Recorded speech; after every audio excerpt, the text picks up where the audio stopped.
আল্লাহ নবী সাল্লাল্লাহু আলাইহি সাল্লাম বলছে, এটা হাদিসে, এমন একটা সময় আসবে উম্মত ইউসবিহুর রাজুলু মুমিনান ওয়া ইউমসি কাফির।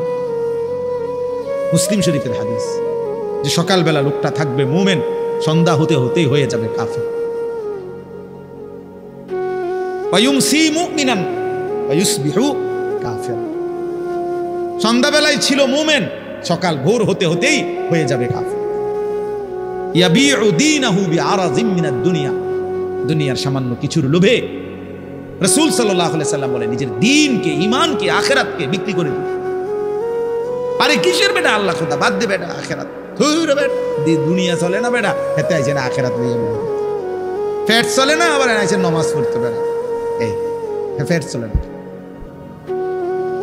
এই জন্য নামাজ পড়বে। আল্লাহ নবী সাল্লাল্লাহু আলাইহি সাল্লাম বলছে এমন একটা সময় আজকে, এটাই বাস্তবতা। এটা